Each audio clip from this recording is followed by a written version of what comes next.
How would you like a 15% discount to my daily email, the stack of stuff, the show notes, discounts to the conference, all of that? All you need to do is text the word show to 33777. You'll get the annual subscription with a 15% discount to my daily email. You'll get the stack of stuff, the links to the show notes, discounts to the conference, and so much more. All you have to do is text the word show, SHOW, to 33777. Text show to 33777.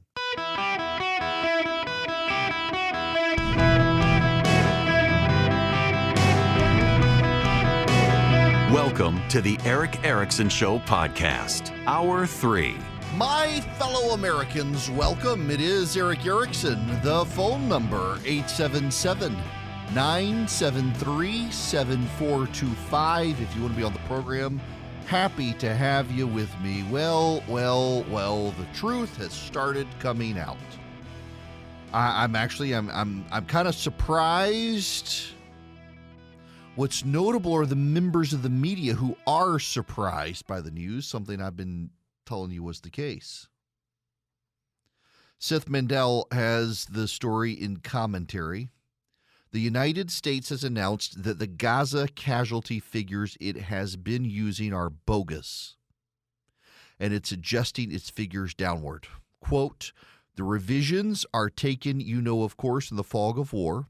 It's difficult to come up with numbers," UN spokesman Farhad Haq said at a press briefing.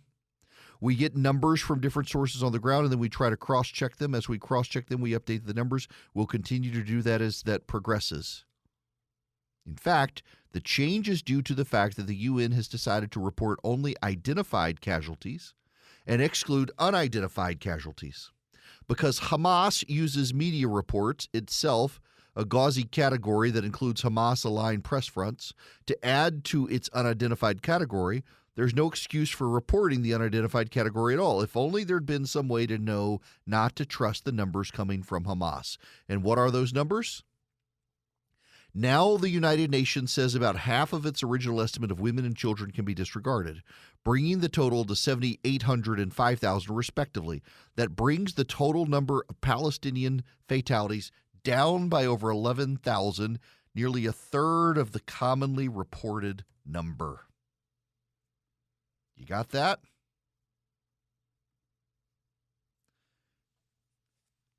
Now, I want to speak very directly and bluntly here to particularly people on my social media and who have called into this radio program.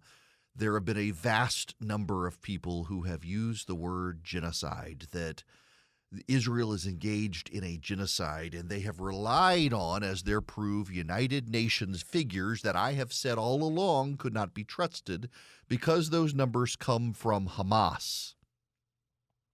It turns out even the United Nations is now admitting the numbers from Hamas were wrong and are propaganda. And there's been a massive curtailing in the death count of women and children killed in Gaza. But wait, there's more. Hamas considers children 18, 19, 20, and 21-year-olds as well. Are those children? Israel has encountered militant armed members of Hamas who were 15 and 16. They're children, but they were armed with guns firing at Israeli soldiers, and they got killed by Israeli soldiers. They were combatants. But 18, 19, 20, and 21, are those really considered kids?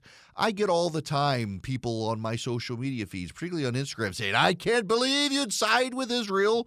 They're committing genocide." Well, the Jews suck at genocide, apparently.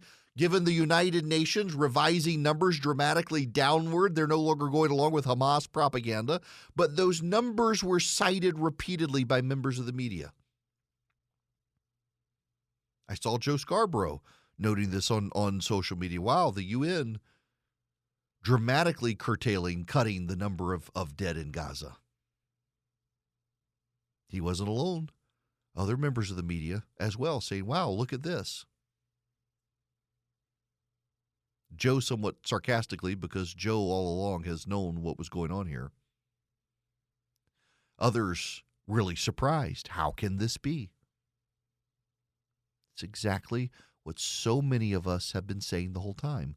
Hamas runs a propaganda outfit through press operations, including Al Jazeera and others.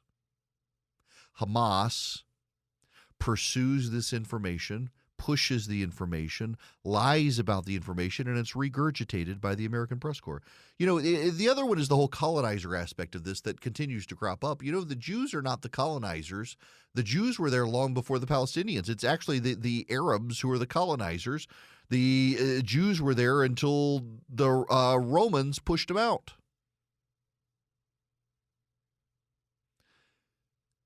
But who cares what the truth is? In fact, I know the people who angrily comment on the side of the Palestinians on my social media feed, they don't care about the truth. They hate the Jews. They hate the Jews. And Joe Biden is increasingly arranging his public policies to hate the Jews as well. Do you know the Biden administration is now telling Israel that if they will forestall their attack on Rafah in Gaza, the Biden administration will provide them updated intelligence on the locations of Hamas members. Let's do a thought experiment here, shall we?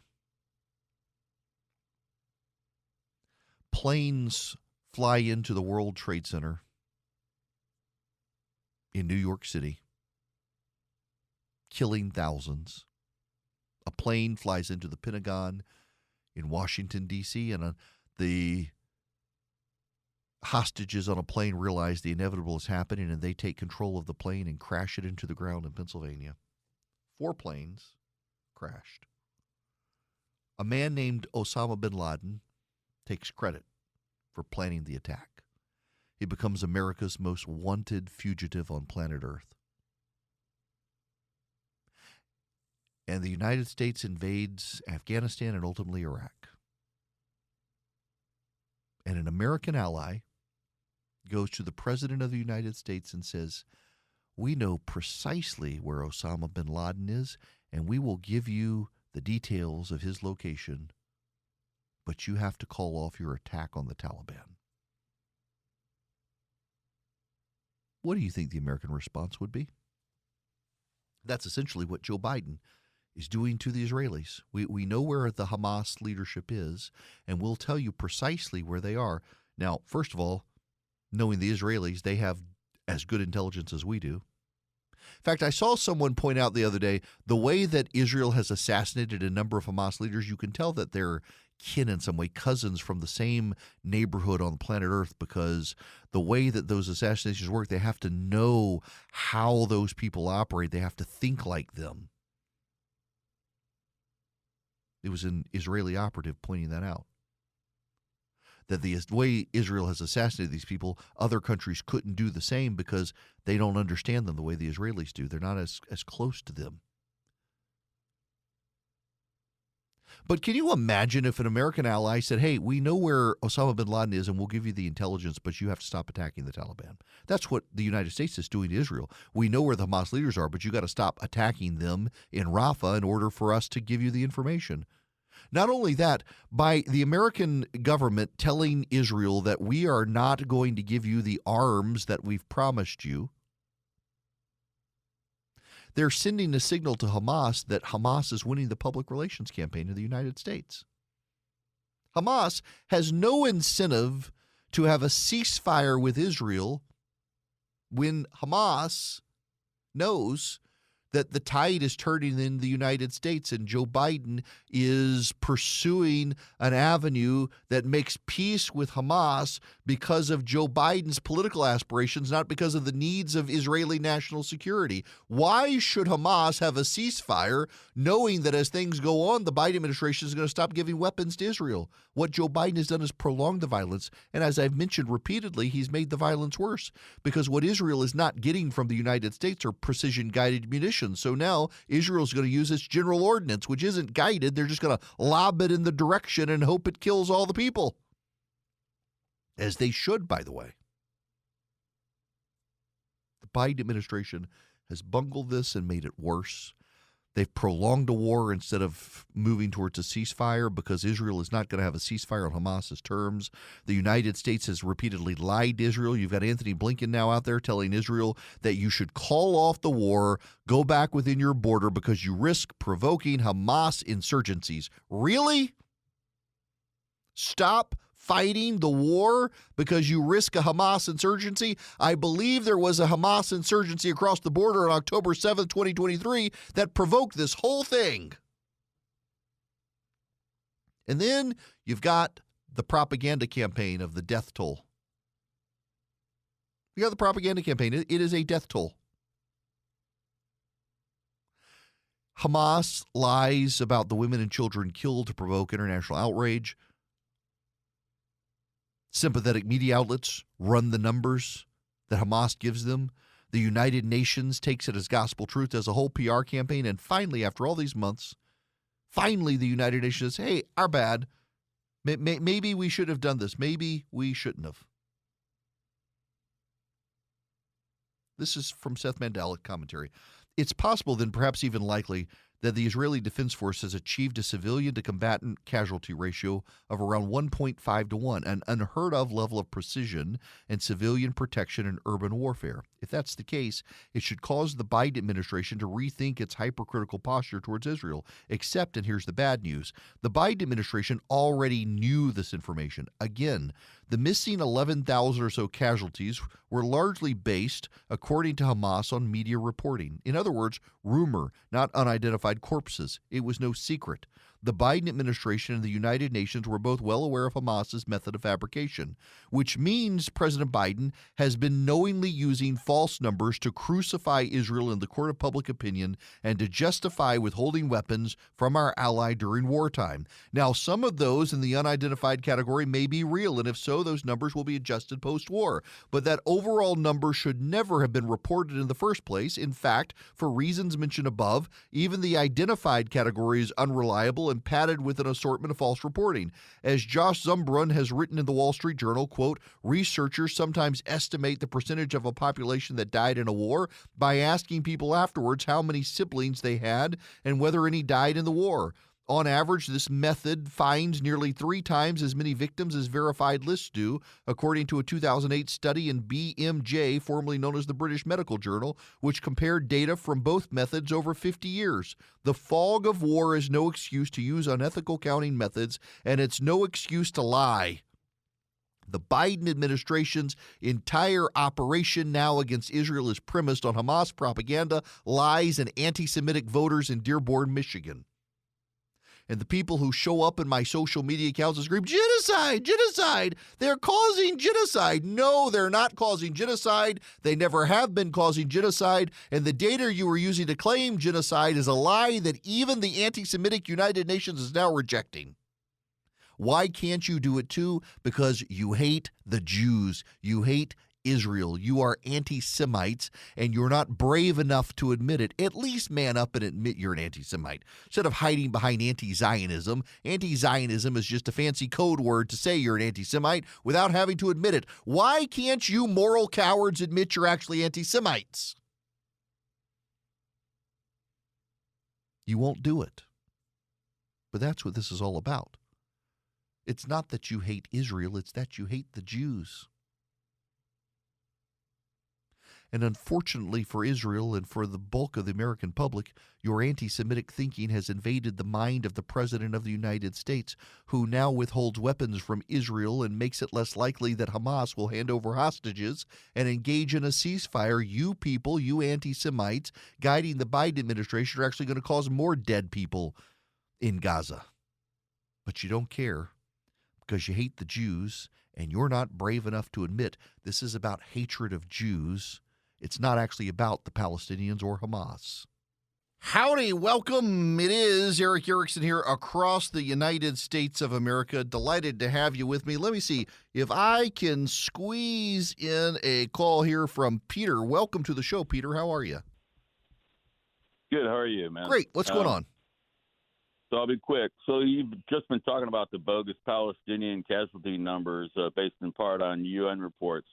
I'm still wondering whatever happened to the investigation that was supposed to occur into all the Hamas sympathizers and anti-Semites that were found to exist in the UN or the UNWA. What action has been taken? Has there Absolutely been any nothing. house cleaning? Nothing. You're right. Israel has called for the No investigation. surprise. The UN promised they were going to investigate, and they never did. That's great. Yep. Well, there you go. Yeah, exactly. I mean, the UN has been promising this investigation, and they have chosen never to actually conduct the investigation the way they were supposed to. Again, so a buddy of mine has texted me on anti-Semitism. Why do you think so many people are anti-Semitic? I take a spiritual view of it first, that things of the world hate the things of God. The Jews were God's chosen people before the church, and I think there's just something baked into the sin nature of people there. But also, from a just real world, take the theology out of it, people want a scapegoat. And since the medieval period, the Jews were thrown into the industries the rest of society didn't want to do. Entertainment and banking. I know you think finance, I should get in there. But in the medieval period, banking and usury, they were considered sinful, and the church forced the Jews to loan the money so the Christians could have clean hands, and they got really good at it. And so now people see the Jews as successful bankers and supposedly controlling Hollywood. Well, yeah, because you forced the Jews to be the entertainers and the bankers to placate the mobs in medieval period. They got good at it. They passed it down, and now you want a scapegoat. Why are these Jews getting so rich off the rest of us? Because you made them. And their success has led to the need for scapegoats, which has led to the need to blame the Jews. It's all tied together. It's sad to see, but it is a thing. I follow some people on social media, and I did not realize they were rabid Semites. I had to stop following them. It was really gross how essentially they were blaming the Jews for October 7th even. It festers in people, and it's always this group of people who want a scapegoat and conspiracy theorists. It's always the same sorts of people who do that sort of stuff. It's really wild to see. Sad to see as well. All right, we'll take your phone calls when we come back. 877-973-7425. China is buying more gold than everyone else combined. They're betting on an economic downturn in the United States and propping up their own finances. The BRICS are at it. Brazil, Russia, India, China, South Africa, they're buying up gold. Combined, these countries are buying more gold than everybody else. They think that there's something wicked this way coming to the American economy. It's why Swiss America wants to help you protect your hard-earned assets now, and also to educate you on the secret war on cash. They're rated A+ by the Better Business Bureau, and they can educate you on protecting your assets, and they can give you a copy of their shocking report, The Secret War on Cash. All you got to do is text or call and give them my name, Eric, to 800-289-2646. That's 800-289-2646. The War on Cash includes digital forms of currency. It is spreading. Get to The Secret War on Cash report. It is completely free to you guys. Just mention me, Eric, when you call or text 800-289-2646. That's 800-289-2646. You can also go to SwissAmerica.com/Eric, E-R-I-C-K, or call or text my name to 800-289-2646. Swiss America can give you their report. It is completely free. Message and data rates may apply. Oof. 1,500 Georgia State University applicants got acceptance emails. Turns out it was a mistake. Over 1,000 applicants received a welcome email for the 24-25 school year before discovering their new status was the result of an error by the school's admissions office. The email to the prospective students wasn't an official acceptance letter. It was one of several communications sent to accepted students after they were admitted.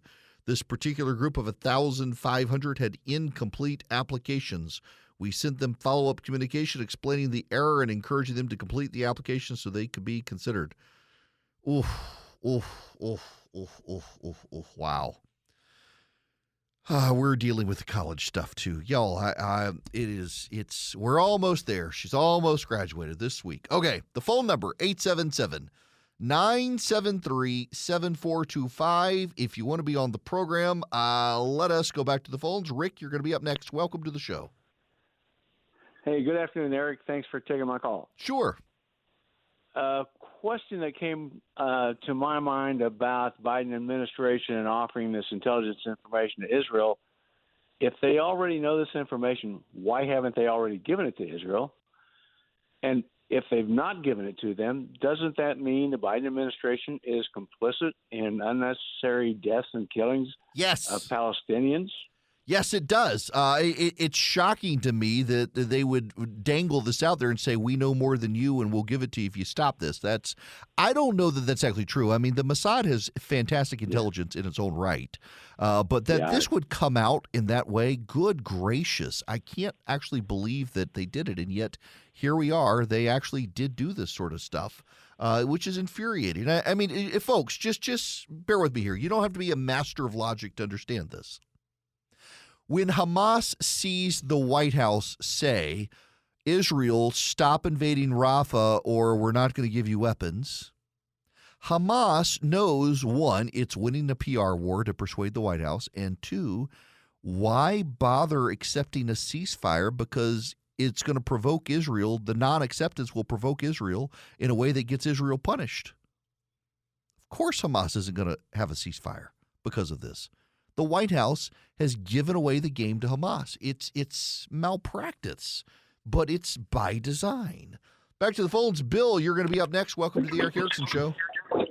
Hello. Hi. Hi, this is Bill. What's going on, Bill? What's up? Okay, I'm not sure I'm really good at this. I'd never call in, but I think I have a very important point to make. I'd like to bring everyone's attention to a book. I don't have the exact title. It's Jihad and Something in Anti-Semitism, and the author is Matthias, Matthias Kunzel, Kuntzel. He's a well-known German historian, sociologist, who tried to raise German awareness about the Nazi era, and the book's available on Amazon and others by the same author. He makes the point that the Nazis engaged in heavy anti-Semitic propaganda starting in Egypt. Rudolf Hess was, in fact, born in Egypt, and then out of Berlin and Cairo throughout the Arab world. At the same time, you have people like Nasser in these countries who are exiling and getting rid of all the Europeans, all the internationals, all the Christian Arabs, all the non-fundamentalist Arabs, and you end up with this population of people who have been radicalized, propagandized, authoritarianly controlled, and who are virulent anti-Semites who are still circulating. Hello? Yep. And it's still circulating the same propaganda. And I think I actually saw a report where they found some of this stuff at one of the college campuses with the encampments. And so the reason you can't negotiate with these people, with Hamas and so forth, is because they believe this virulent anti-Nazi anti-Semitism. And there's also photographs, as you know, of Hitler with the Mufti of Jerusalem. Mm-hmm. And they talked about, continuing the war against the Jews after the war, which Hitler knew they were losing. And so this is key because it takes off all these arguments about, who shot John that are in fact irrelevant. Nothing will change the anti-Semitism of these people. And we know from October 7th and from other things, so it's pervasive. And Bill, let me add something to this. The Ba'athist Party. The Ba'athist Party is the party of Bashar al-Assad of Syria. The Ba'athist Party, for a time, ruled Egypt as well. Do any of you know the other name for the Ba'athist Party? It's also Saddam Hussein's political party. The Arab Nazi Party. Not making that up. The Ba'athist Party, the Arab Nazi Party. During World War II, the leaders of the Ba'athist Party were co-conspirators with Hitler and the Germans. They went back to the Middle East, and in the colonial struggles against the British and the French, they began to do uprisings backed by the Nazis, and they were the Arab Nazi Party, the Ba'athist Party. For a time, Syria and Egypt were in a confederation where they were operating as one nation under the control of the Ba'athist Party. So, yes, this tie into anti-Semitism is real, fomented by Nazis, the precursors of the Nazis, and their sympathizers in the Arab world. It's been a while since I've done this, and in light of Bill's phone call, I should probably explain this again. Anti-Semitism, where it all comes from. So you have a lot of people online right now on the right, led by people like Candace Owens, Tucker Carlson, and others, saying, well, the Jews killed Jesus. The Jews killed Jesus. Theologically, everybody killed Jesus. The Jewish leaders handed Jesus over to the Romans, and the Romans crucified Jesus. So the Romans crucified him. The Gentiles crucified him at the request of the Jewish leaders, the Jews and the Gentiles together. The whole symbolism there is that people who say the Jews killed Jesus, actually miss who hammered the nails and put up the cross: the Romans. But it's been used as a scapegoat, and it comes from a time around the time of the fall of the temple in Jerusalem in 70 A.D., where they leveled Jerusalem, and that is, for a time, the Christians were considered a sect of the Jews. The Romans gave the Jews permission to worship in the way they saw fit because they knew to conquer the Jews, they were going to have to give them religious liberty. No other group got that religious liberty, only the Jews. Because the Romans believed in a pantheon of gods, and people were expected to worship those gods, and the Jews refused to worship. And the Jews were very adamant, we will kill ourselves if we're not allowed to worship our God, or we will stay in perpetual rebellion against you. So the way to put down the rebellion to prevent a mass suicide of a population was, okay, we're going to give you the exception. Well, when Christians came about, Jesus was a Jew.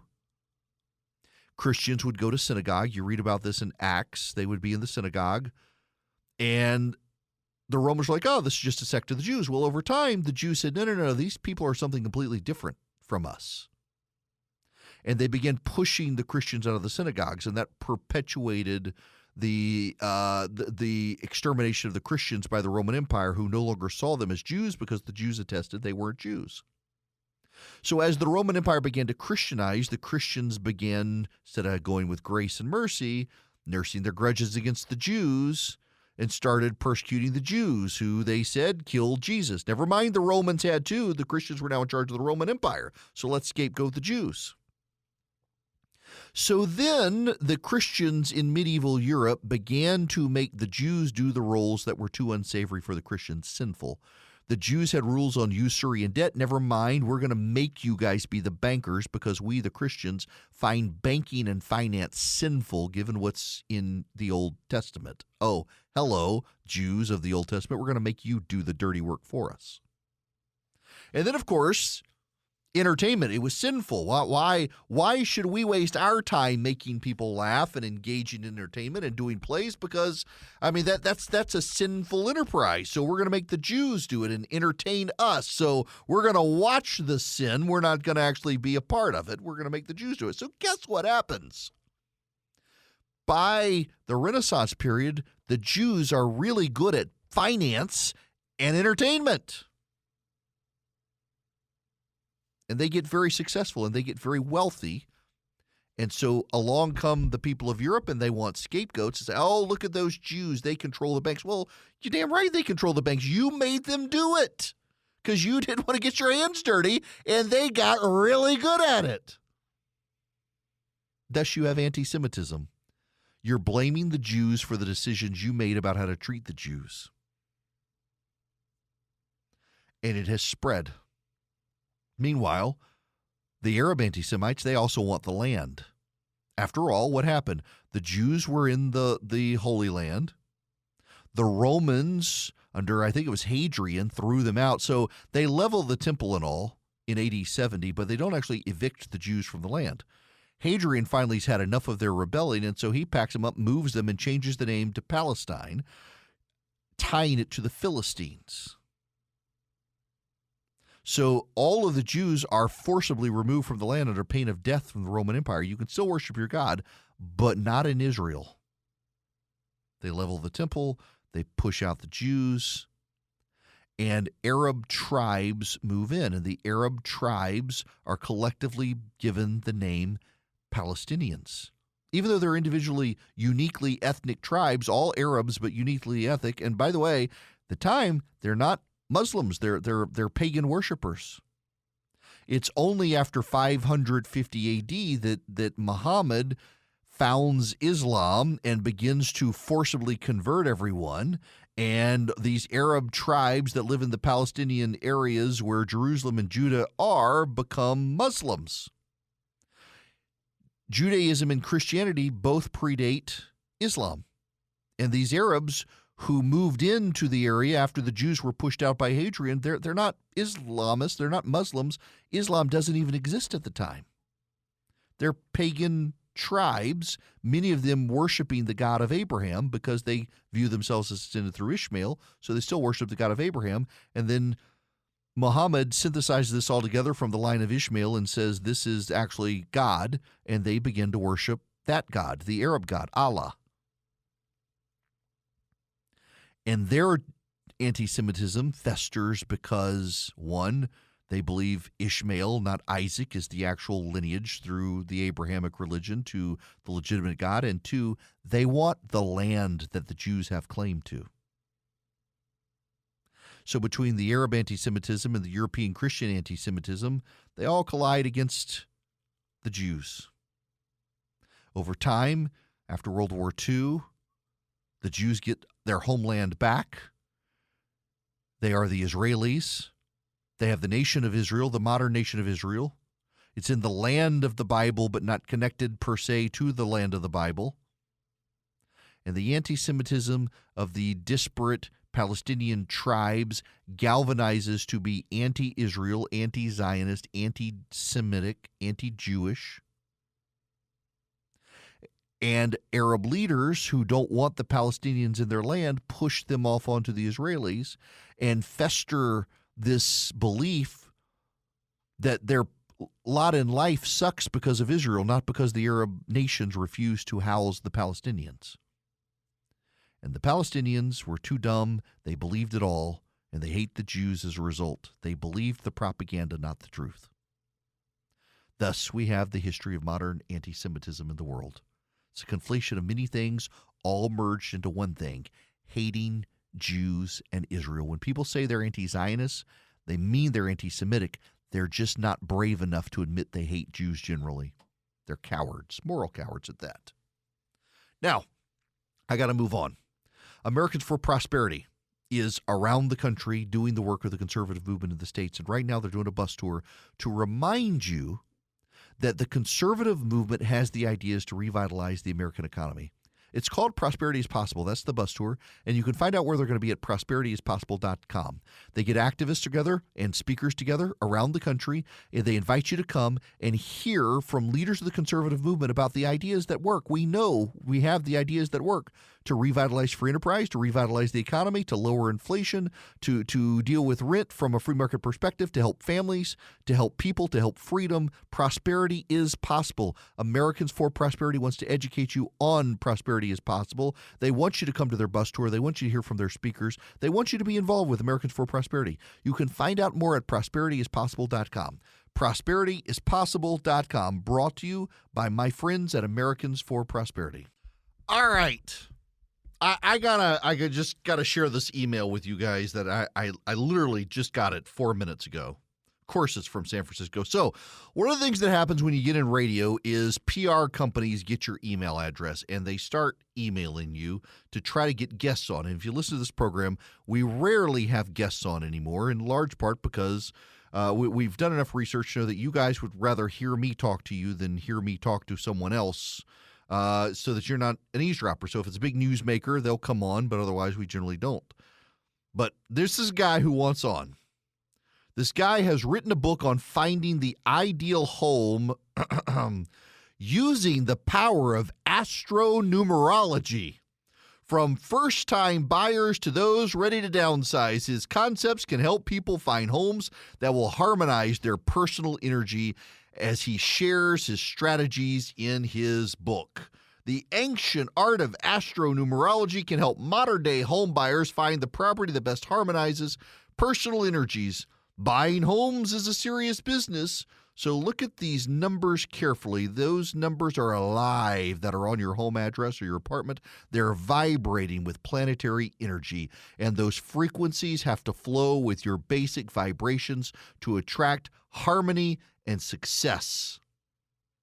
In the book, you'll discover the influences and qualities of each number 1 through 9 and the amplifier 0. Really?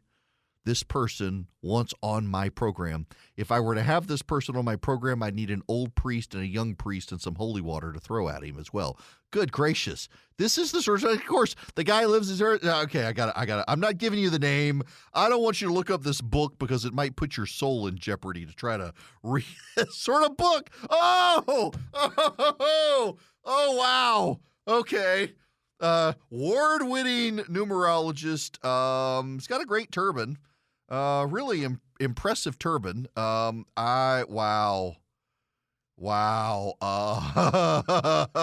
I think we'll move on from there, Mr. Astronumerology man. I think they make a cream for astronumerology. Goodness gracious. I saw this come through right during commercial break. I was like, are you kidding me? Seriously? This is a world-renowned numerologist who's consulted thousands of people over the past 20 years, specializes in residential and business numerology, and provides valuable insights into the power of numbers and how they affect lives. A real estate broker by trade, he's a certified Federal Aviation Administration flight instructor and holds a commercial pilot's license and lives in San Francisco. Oh, and he also holds an LLM in international. He might be educated beyond his capacity. Goodness gracious. Stuff I get. Normally it's like more salacious stuff than that, y'all. I mean, today as well, I've gotten on, you should have on a spiritual therapist who challenges teens, and then there's the marijuana advocate, and my favorite are the creepy porn stars who want to get on conservative talk radio. It's just the remarkable PR that you get from people who clearly have never listened to this show in their lives. My goodness gracious. Oh, well, hey, at least you understand, though, there is somebody out there who, if you are interested in the street number of your house and how it's affecting your immortal soul, there's someone who can help you. His name is Jesus, not this other guy. All right, I am clearly out of time. I will be back tomorrow. You guys have a great afternoon.